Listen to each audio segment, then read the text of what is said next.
La Catedral de Siena es una de las joyas del arte italiano.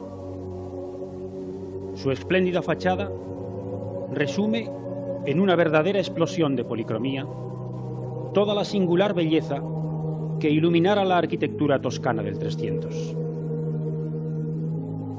A Giovanni Pisano, el mismo arquitecto que elevara la torre inclinada de Pisa, se debe esta bellísima obra en la que los mosaicos multicolores están enmarcados por una armoniosa combinación de mármoles blancos, verdes y rosados.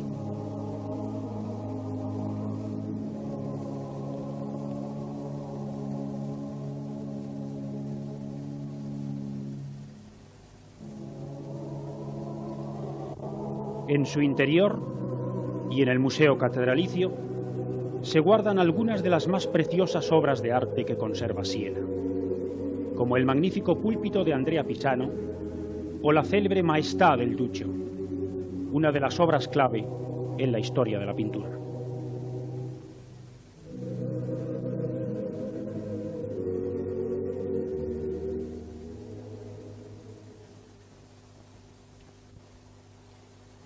El contrapunto monumental de la catedral es el magnífico Palacio Público, que coronado por la famosa Torre del Mangia, domina una de las más bellas plazas de Italia. Durante la Edad Media, el Palacio Público era la sede del podestà, el alcalde de la poderosa República sienesa. Todavía alberga hoy los servicios municipales de la ciudad, pero en sus históricos salones, decorados por los mejores artistas sieneses del 300, se ha dispuesto un extraordinario museo de arte. La Plaza del Campo es un magnífico conjunto monumental con su forma de concha adaptada a la pendiente de la colina sobre la que fue construida. En ella se celebra todos los años la espectacular carrera del palio. Durante unos días, Siena parece despertar de su sueño milenario, y sus estrechas calles, bordeadas de palacios, se pueblan con los 1000 colores de las banderas del palio.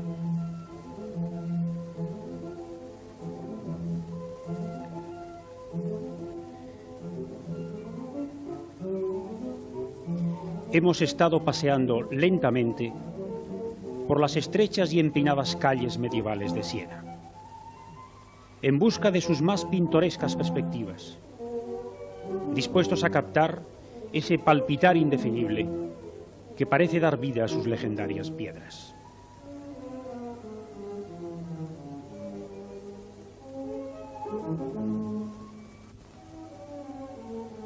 Todo el núcleo medieval de Siena, edificado sobre una colina, se ha conservado casi intacto durante siglos.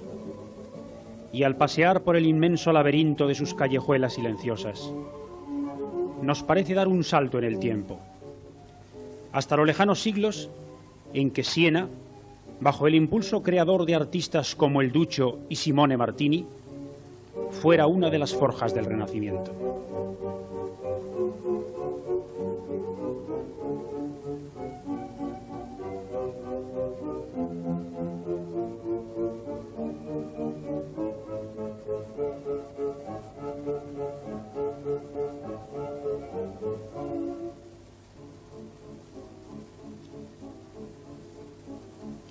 Desde los jardines que se extienden ante la iglesia gótica de San Francisco, se descubre una bella vista de la aglomeración de Siena, elevada sobre una colina cuya corona es la masa multicolor de la catedral.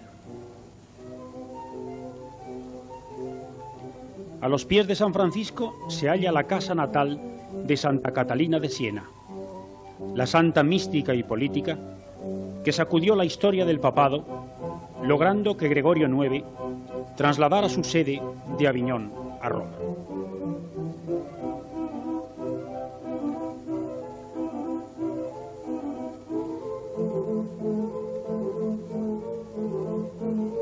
En el recorrido por Siena es necesario regresar a los puntos de partida, a las plazas de la Catedral y del Campo, donde se alzan los más asombrosos monumentos de Siena, los que han hecho célebre en el mundo del arte a una ciudad que tiene como divisa la más acogedora de las frases: Siena te abre mejor su corazón.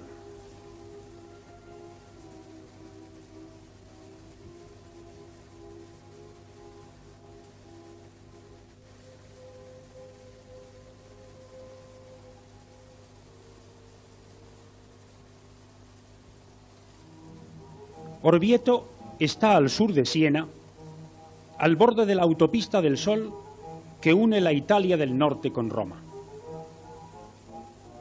La fachada de la Catedral de Orvieto supera si cabe a la de Siena.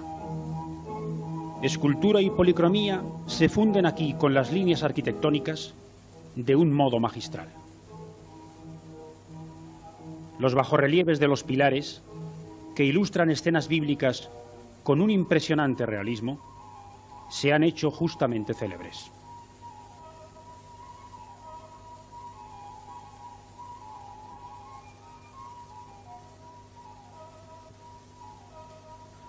Como Siena, Orvieto es una ciudad aupada sobre una colina que ha conservado sus pintorescos rincones medievales. Poblada ya por los etruscos, la ciudad guarda un sinnúmero de monumentos de todas las épocas, y entre ellos el singular Pozo de San Patricio, que construyera San Galo el Joven, mediado el siglo XVI, para proveer de agua a la ciudad.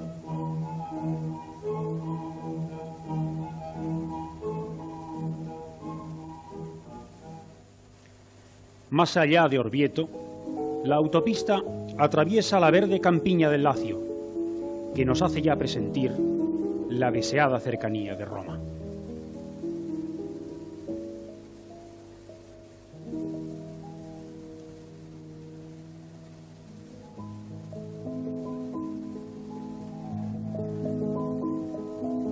Roma es la ciudad del mundo más rica en arte, y hay que acercarse a ella con precaución, como el que se acerca a un buen vino, atento a no marearse demasiado pronto. Para un primer contacto conviene simplemente callejear Roma, pasear por el incomparable polígono de sus plazas y sus fuentes. Desde la Plaza de España hay que bajar a la del Popolo y pasear por las orillas del viejo río Tíber, que se desliza lento por Roma, reflejando en sus aguas cúpulas y torres. La Plaza Navona es una de las más hermosas de Roma. Ocupa el lugar del Circo de Domiciano, cuya forma ha conservado, embellecida por la armonía de las fuentes. Estamos en pleno corazón de la ciudad, en las calles estrechas y pintorescas de la vieja Roma. Nos salen al paso recuerdos acumulados siglo tras siglo. El Panteón es una obra maestra del genio arquitectónico romano que guarda hoy, entre otras, la tumba de Rafael. Junto a él está la iglesia de Santa María Minerva, donde reposan los restos de Frangélico.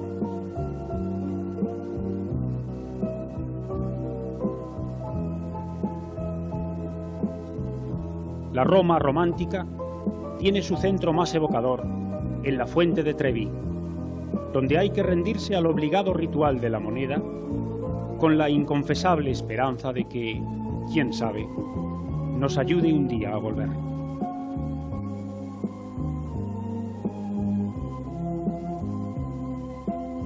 La Plaza Colonna se abre a un lado de la Vía del Corso, la arteria principal de Roma. En ella se levanta la columna de Marco Aurelio, reflejo tardío de la columna trajana, con su bella espiral esculpida.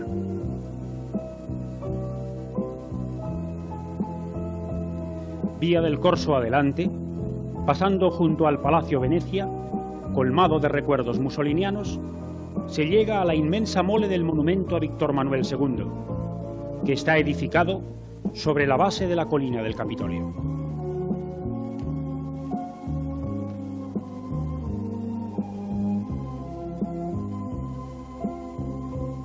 A sus espaldas se halla la armoniosa plaza del Campidoglio, que trazara Miguel Ángel, colocando en su centro la única estatua ecuestre que se conserva de la antigua Roma, la del emperador Marco Aurelio.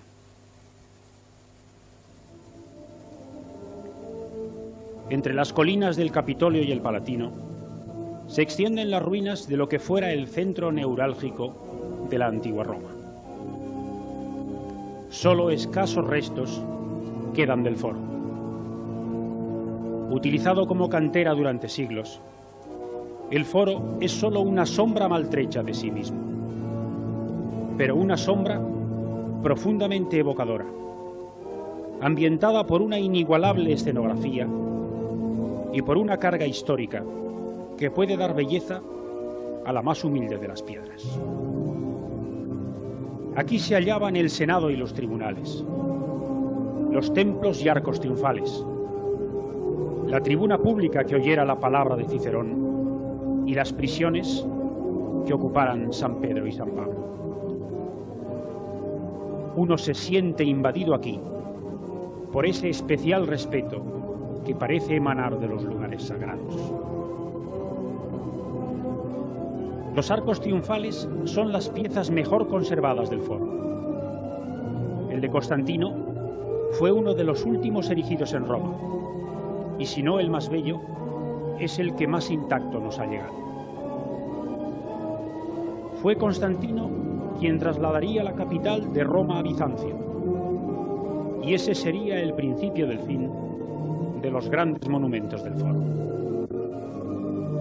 Tras las invasiones bárbaras, el foro fue completamente abandonado, y es un milagro que aún subsistan piezas tan magníficas como el arco de Septimio Severo.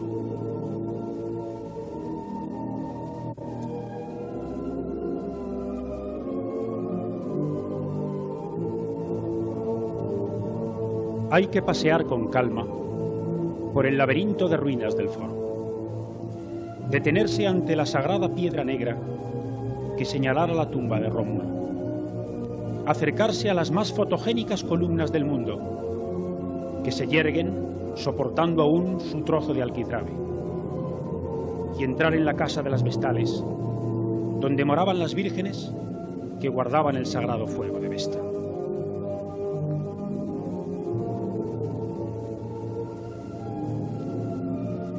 El arco de Tito, que se encuentra a los pies del Palatino, fue erigido para conmemorar la victoria sobre los judíos y tiene en sus pilares los célebres relieves que ilustran el saqueo de Jerusalén por las legiones de Roma.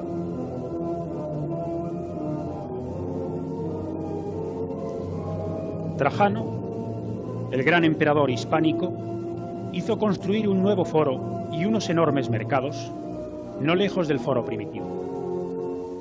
En él se elevó, para que le sirviera de túmulo y monumento triunfal, la columna trajana, una de las obras más bellas que nos ha legado el arte romano.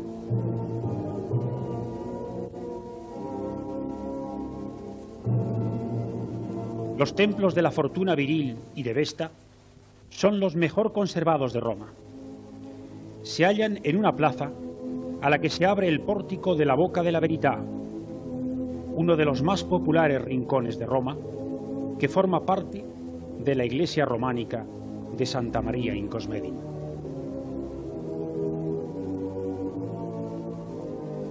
El recorrido nos lleva pronto ante el monumento más universalmente conocido de Roma, el Coliseo. El inmenso anfiteatro Flavio se halla aún en un magnífico estado de conservación. Capaz para más de 50.000 espectadores, el Coliseo fue en su época el mayor edificio del mundo. Es inevitable rememorar aquí los sangrientos juegos circenses de la época imperial, las luchas de fieras y gladiadores y los crueles martirios de los primeros cristianos. En la Vía Apia, más allá de la capilla de Quo Vadis, se halla la tumba de Cecilia Metella, otro magnífico monumento de la antigüedad, cerca del cual se halla el más importante núcleo de catacumbas de Roma, en las que encontramos las primeras pinturas de la historia del arte cristiano.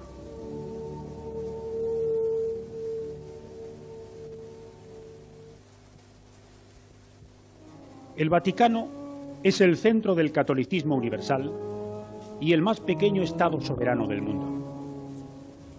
Bernini, uno de los creadores del barroco, dejó todo su genio en la inmensa columnada de la plaza de San Pedro, concebida para servir de pórtico a la mayor basílica de la cristiandad.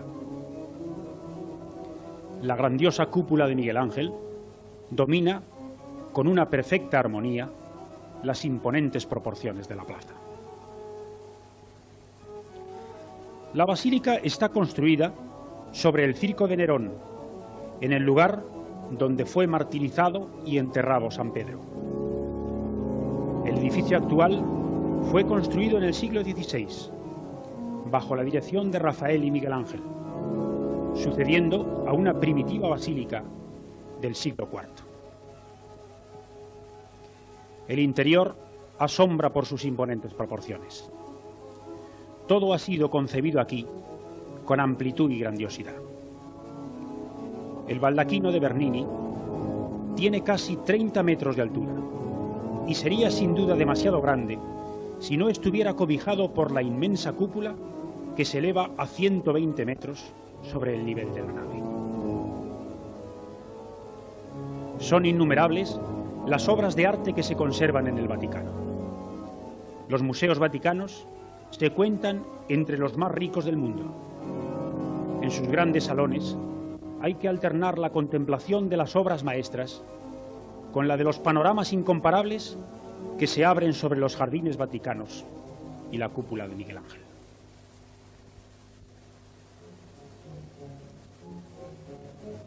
Las dos mejores obras de Miguel Ángel se hallan en el Vaticano.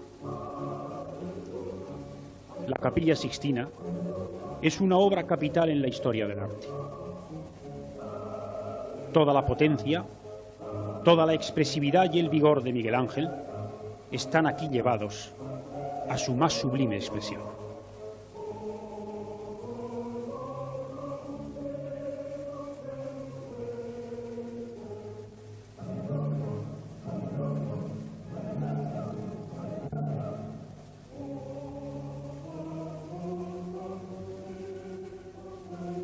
La Piedad está en una capilla en la Basílica de San Pedro y es quizás la más hermosa obra de arte que guarda el Vaticano.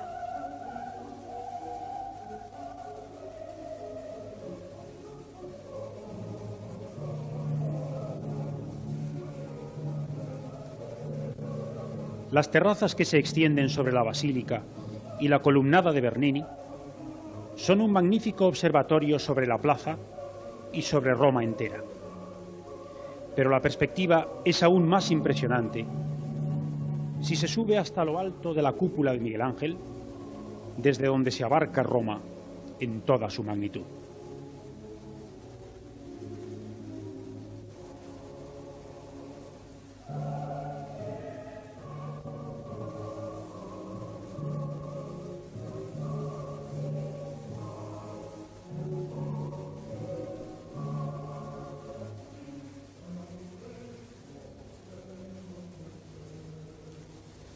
La visita al Vaticano tiene su complemento indispensable en la asistencia a una de las audiencias públicas del Santo Padre.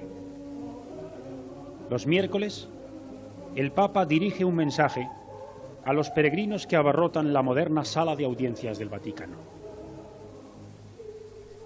Prescindiendo del aparato escenográfico que rodea el acto y que le resta quizás una parte de su valor religioso, el momento es, sin duda, de una especial emotividad.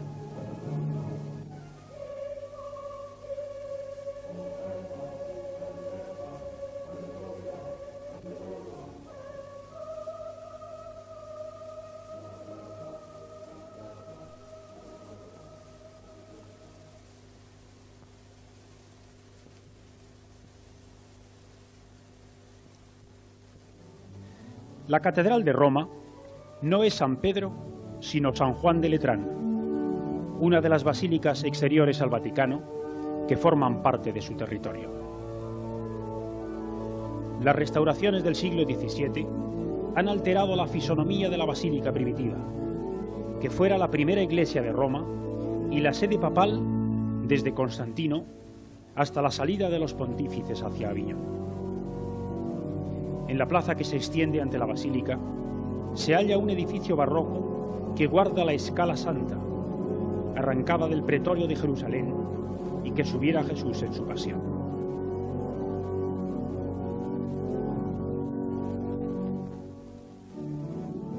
Santa María la Mayor es también territorio vaticano y una de las grandes basílicas de Roma.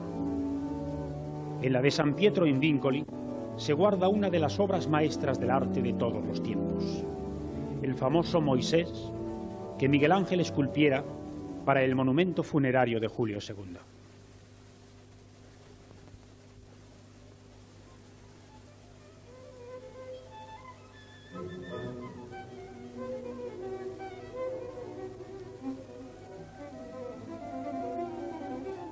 En el castillo de Sant'Angelo, que levanta su maciza silueta junto al Tíber, nos despedimos de Roma. Quizás ningún otro monumento de la ciudad resuma también su larga y tantas veces tumultuosa historia.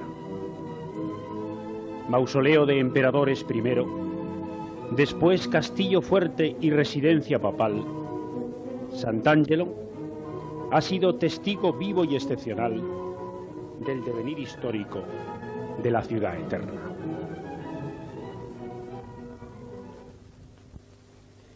Entre Roma y Nápoles, la autopista pasa muy cerca de la abadía de Montecassino. La cuna de la orden benedictina fue totalmente arrasada durante la Segunda Guerra Mundial en el curso de una batalla que se hizo tristemente célebre. Hoy, los restos de San Benito reposan en una abadía reconstruida sobre los planos primitivos y rodeada por varios cementerios militares que rememoran la tragedia.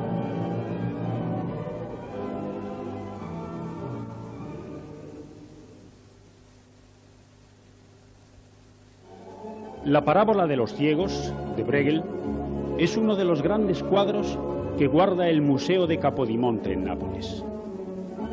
Pero Capodimonte tiene además el atractivo de ser un magnífico balcón sobre la incomparable bahía napolitana, en la que la naturaleza y el arte han encontrado uno de sus mejores puntos de reunión. El Museo Nacional es uno de los mejores museos arqueológicos del mundo. Los mosaicos y los frescos, arrancados de Pompeya en 2 siglos de fructuosas excavaciones, se guardan aquí como uno de los grandes tesoros artísticos de la humanidad.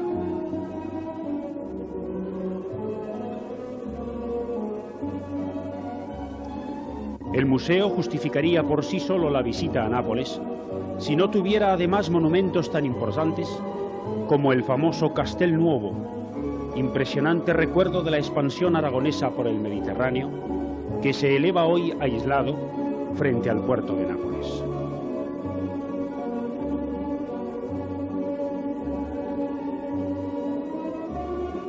Pocas ciudades como esta ofrecen un contraste tan profundo entre su parte nueva, amplia y de modernos edificios, y los barrios antiguos, populares, que como Santa Lucia o Spacca Napoli constituyen la sal y pimienta de la ciudad, donde se mantiene viva la imagen bulliciosa y agitada de la Nápoles tradicional.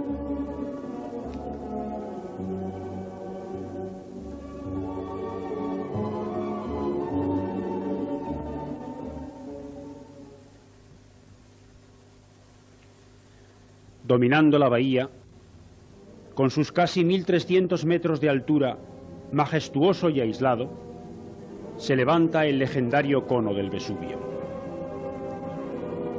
Subir al Vesubio es una experiencia inolvidable, no solo por la pavorosa aridez de la decoración, sino especialmente por las increíbles vistas que se descubren desde allí.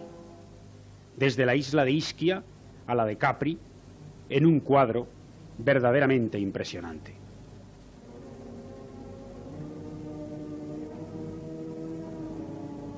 Un vistazo al interior del cráter ofrece el más espectacular contraste con el radiante panorama de la bahía.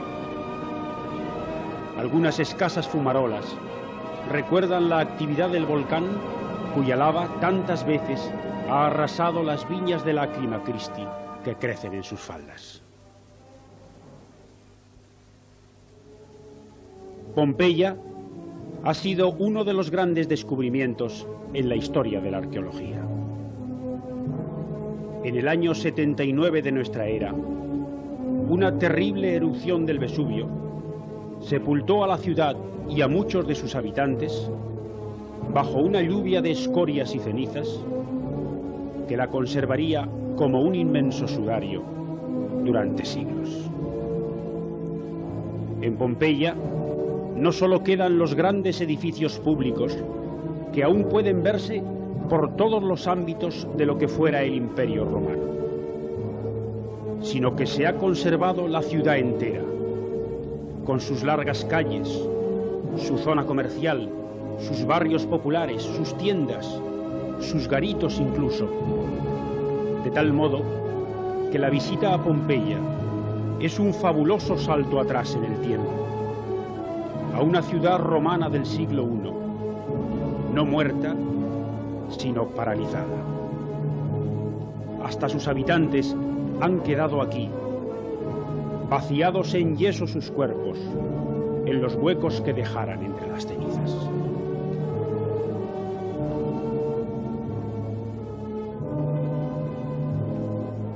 Es emocionante pasear por Pompeya, entrar en sus casas, recorrer las habitaciones que parecen aún aguardar a sus dueños. Los rótulos de las tiendas, los anuncios de espectáculos, incluso los pasquines de una campaña electoral que truncó el Vesubio, están aún grabados en sus muros con una frescura y casi diríamos con una modernidad que nos hacen recorrer el largo camino de 20 siglos, casi insensiblemente, hasta sentirnos plenamente sumergidos en un ambiente que nos parece cercano y nuestro. De muchas de las casas se conoce el nombre de sus dueños, y cuando no, los arqueólogos las han bautizado con nombres que se han hecho célebres. La casa de Menandro, la del Fauno, la del Efebo, la de los Betios, todas ellas verdaderas joyas de una cultura que en Pompeya se sepultó viva para llegar hasta nosotros.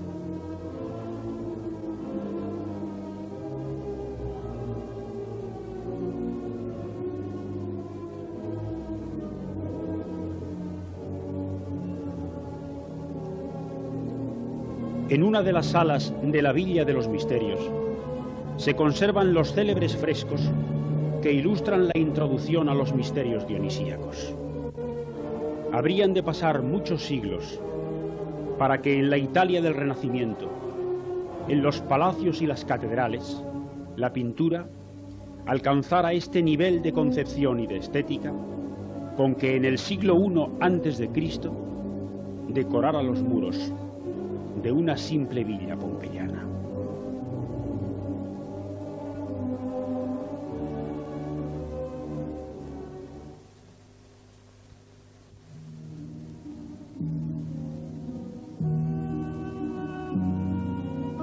Desde Pompeya seguimos nuestro camino hacia el sur, bordeando las bellísimas costas de Sorrento y Amalfi.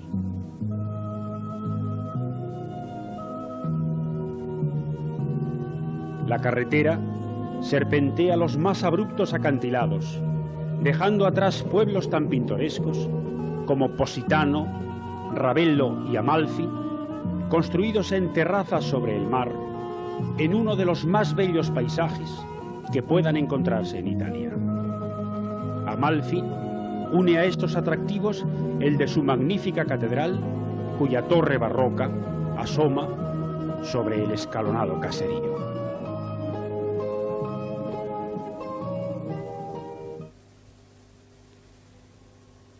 En la Campania florecieron algunas de las más importantes colonias griegas de Italia.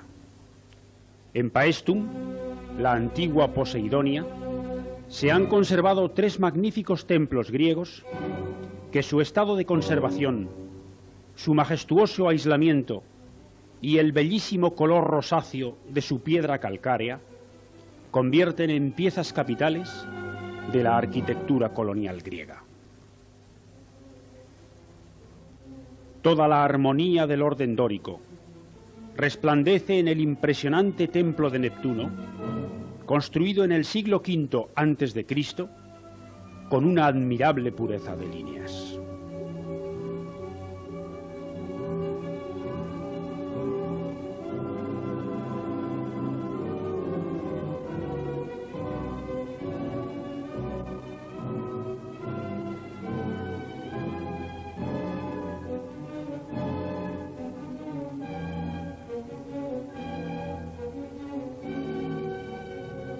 El templo de Hera es el más antiguo de los templos de Paestum. Su columnada arcaica se eleva aún junto al templo de Neptuno, bellísima, a pesar de la irremediable pérdida de los frontones.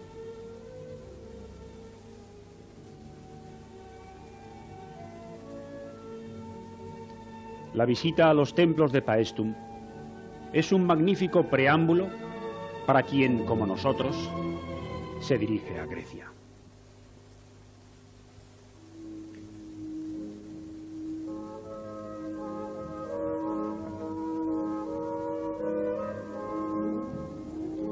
Desde Paestum hemos cruzado toda la península italiana para llegar a Bari, sobre la costa del Adriático.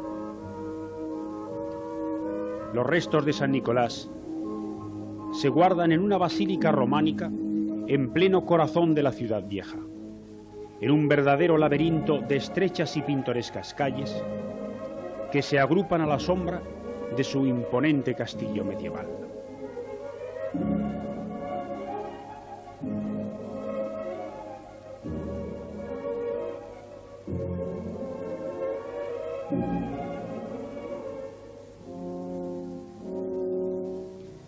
Brindisi es una de las tradicionales puertas de salida hacia Grecia. Aquí murió Virgilio durante uno de sus viajes a las tierras helénicas, y aquí se levanta, frente al puerto, una de las columnas monolíticas que señalizaran el término de la Vía Apia.